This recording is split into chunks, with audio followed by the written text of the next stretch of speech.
harus bersifat universal, yang harus dapat diakses bersifat universal dan juga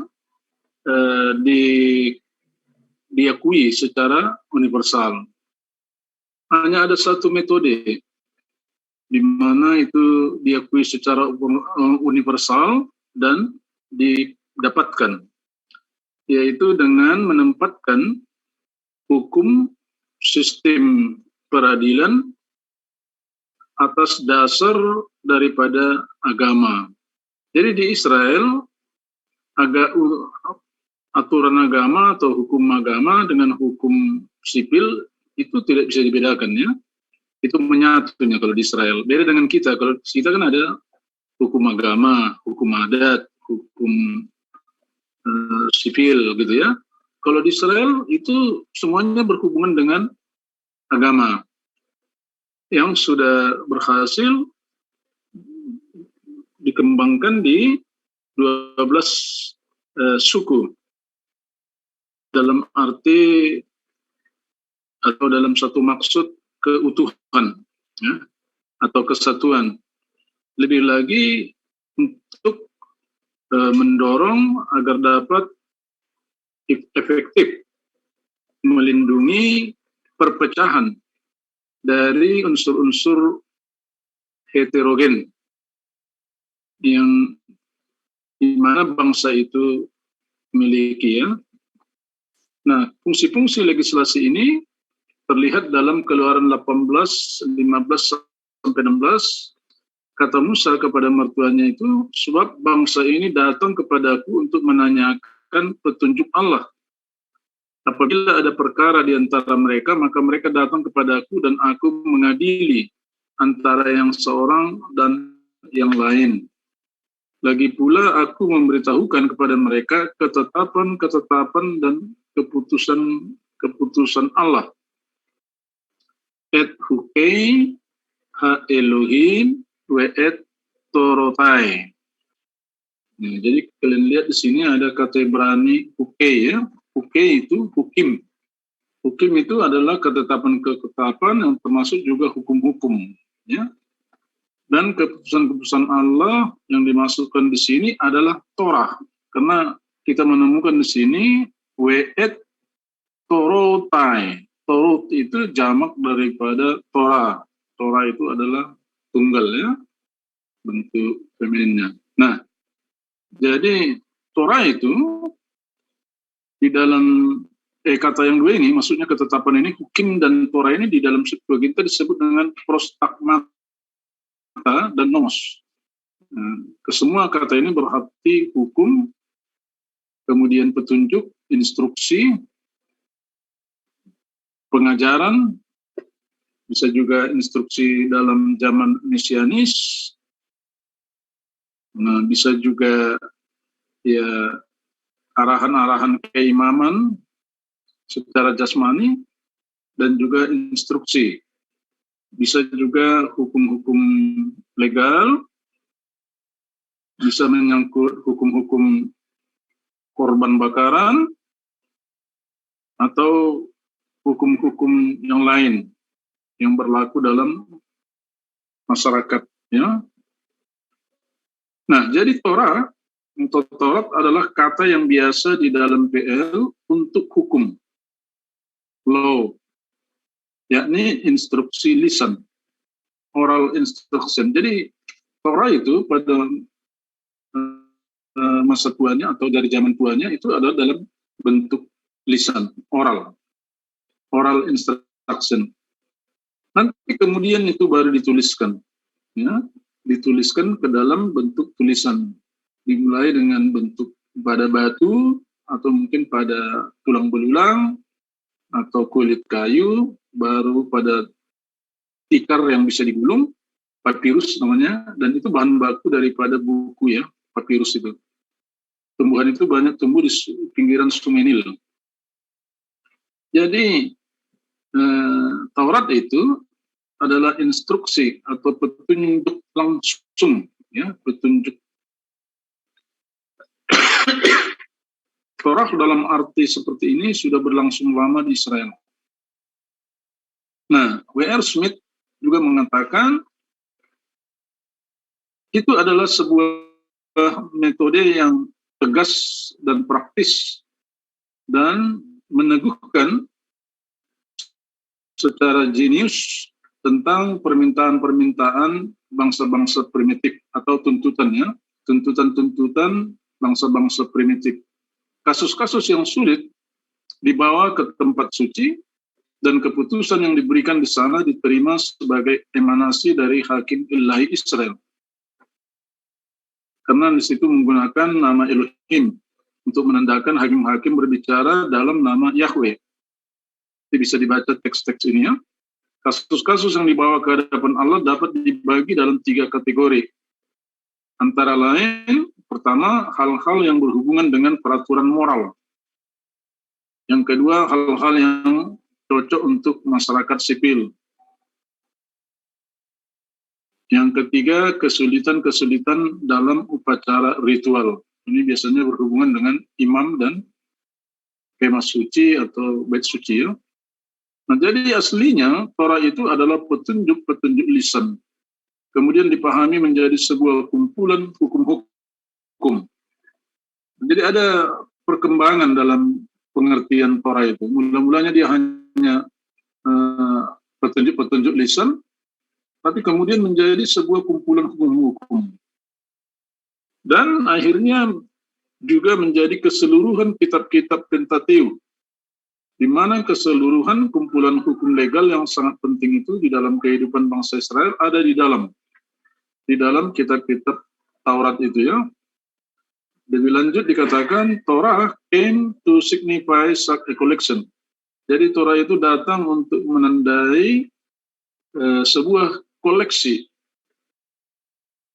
dan itu ditegaskan sama kata yang sama digunakan sebagai sesuatu yang digabungkan dan secara istilah komprehensif untuk seluruh Pentateuch, in which all the most important, yang mana semua koleksi-koleksi hukum-hukum penting ada di dalamnya dan dijaga di dalamnya, dipelihara, carefully included, termasuk dipelihara ya. Di dalam Torah itulah terkandung Dekaloh. Nah, jadi Torah inilah kumpulannya, kumpulan dari seluruh hukum. Kemudian di dalamnya ada Dekaloh, 10 firman, ada hukum kekudusan, the law of holiness, Imamat 17 ayat 26, ada aturan-aturan keimaman, the priestly code, ini siapa yang boleh jadi imam, bagaimana mempersembahkan korban, bagaimana pakaian imam, yang cacat tidak boleh, dan lain-lain gitu ya. Kemudian di situ ada hukum persembahan tentang kurban-kurban bakaran, kurban sembelihan, kurban makanan, ada hukum penyucian, dan ada juga kitab perjanjian, the Book of Covenant. Selain hukim, juga ada mispatim yang sering bergandengan dengan sedekah. Nah, seringkali di dalam kitab Nabi-Nabi ini digandeng yang begini. Bemispat sedekah, ya. Bemispat, ya. Jadi keadilan dan kebenaran. Mispat ini dalam bentuk jamak itu berarti aturan-aturan yang mengatur kehidupan terhadap sesama, horizontal. Sedangkan sedekah itu menunjuk kepada hukum vertikal, kebenaran Allah menjadi patokan atau pedoman di dalam berhubungan dengan sesama tadi. Jadi mispatim itu adalah hukum-hukum yang horizontal, sedekah itu adalah hukum yang vertikal yang datang dari Allah. Jadi Allah lah menjadi tolok ukur daripada semua peraturan itu ya, hukum-hukum. Jadi Torah dan hukum-hukum lainnya di dalam PL adalah firman Tuhan. Ini yang perlu digarisbawahi, ya, adalah firman Tuhan yang harus dihidupi atau dilakukan oleh umat Tuhan di dalam kehidupannya sehari-hari. Firman itu menjadi pusat kehidupan. Pusat kehidupan dan seluruh aktivitas umat Tuhan. Dalam bentuk hukum-hukum atau aturan, maka Torah itu berfungsi sebagai pedoman hidup yang memelihara dan menjaga umat Tuhan agar tetap, bukan agar tetapi ya, agar tetap di dalam firman Tuhan dan di dalam keselamatan yang daripada Tuhan. Hukum itu ibarat pagar atau dinding yang melindungi umat Tuhan agar tetap di dalam keselamatan dan kekudusan hidup menurut kehendak Allah. Jadi bisa dibilang juga hukum-hukum itu adalah kehendak Allah yang tertulis. Tadi saya lihat ada di paper penyajian bahwa hukum Taurat itu adalah kehendak Allah yang tertulis katanya. Hukum dan aturan itu bukan sarana atau jalan menuju keselamatan, bukan. Tetapi adalah gaya hidup, kode etik bangsa Israel selaku umat Tuhan agar tetap di dalam keselamatan dan perlindungan Tuhan. Nah, inilah teologi yang harus kita kembangkan dalam kehidupan kita dan kehidupan warga gereja. Jadi di dalam melaksanakan aturan-aturan, termasuk aturan gereja, kita memaknainya sebagai kesempatan menyenangkan hati Tuhan, ya, atau memenuhi kehendak Tuhan. Jadi jangan kita terjebak kepada seolah-olah aturan dan hukum itu menjadi beban bagi kita atau menjadi penyiksa bagi kita, bukan. Tapi itulah kesempatan melakukan kehendak Allah, atau itulah kesempatan menuruti keinginan Allah. Jadi kalau itu yang ada di dalam teologi kita, maka kita bersuka cita melakukannya. Tidak ada perasaan terpaksa. Sama seperti kuliah ini. Kuliah kita sekarang ini kan, apalagi secara online begini, bisa saja handphonenya yang kuliah. Orangnya entah kemana pergi, tapi handphonenya tetap on mengikuti apa ini, menjadi peserta dia. Orangnya udah tidur atau mungkin orangnya sudah main-main. Jangan-jangan main game dia, iya kan? Tapi HP-nya aktif seperti ikut kuliah. Nah, ini kan gambaran bahwa belum melihat hubungan hidupnya dengan Allah. Kalau kita sudah bisa melihat hubungan kita dengan Allah, segala kewajiban kita itu akan kita lakukan secara sukacita. Dengan senang hati, tidak ada terpaksa.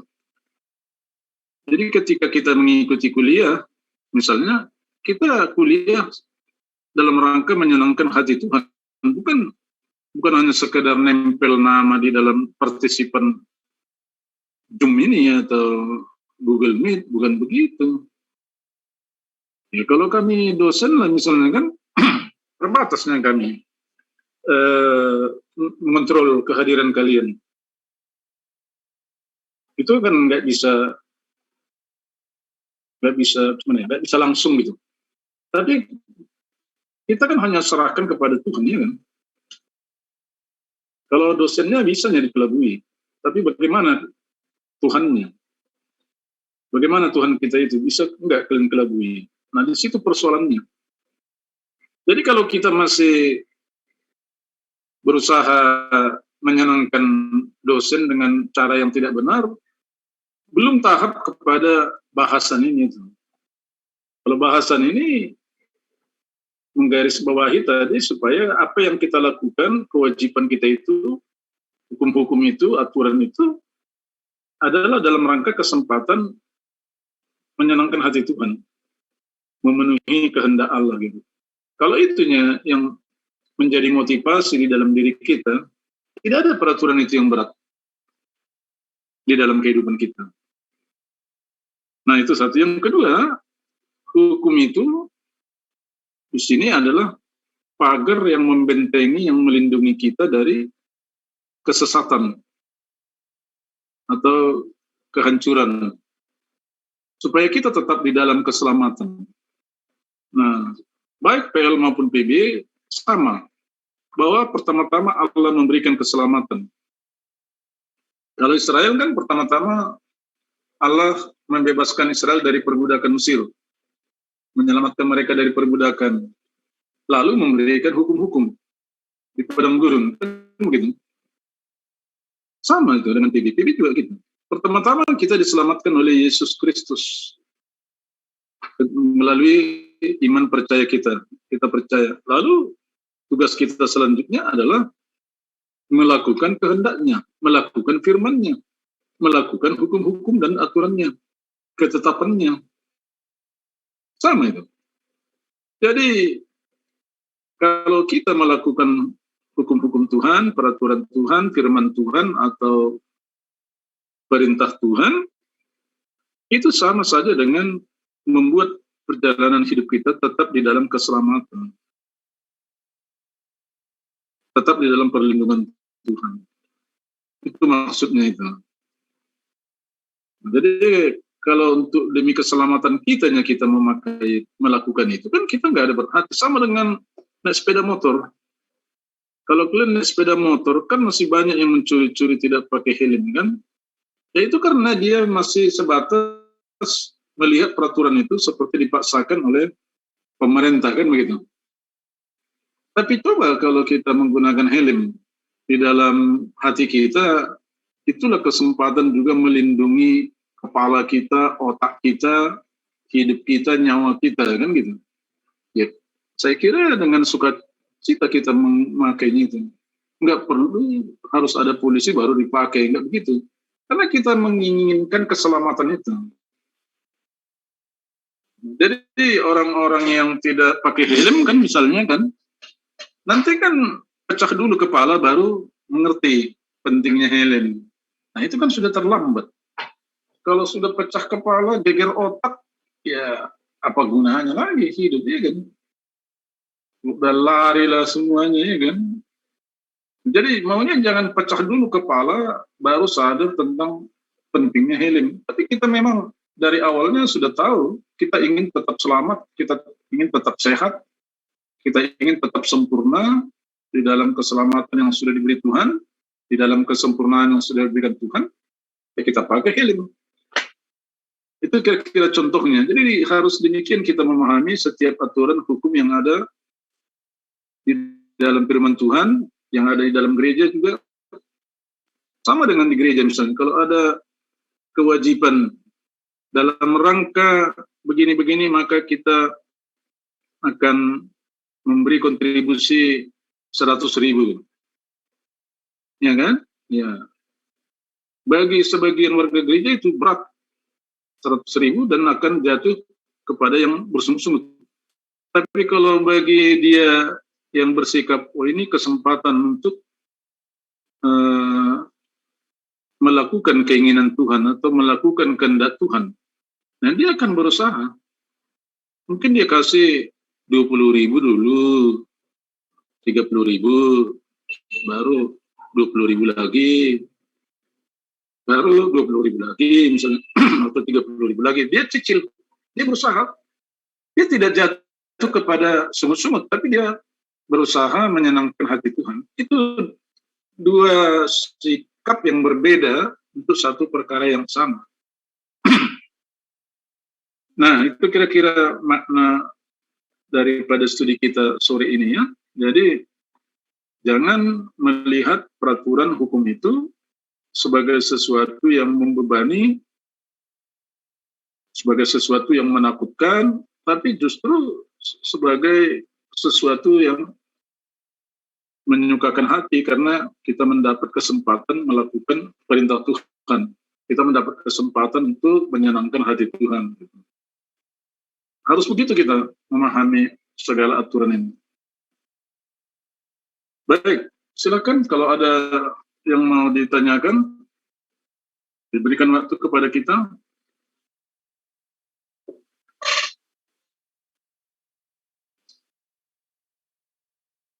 Ada?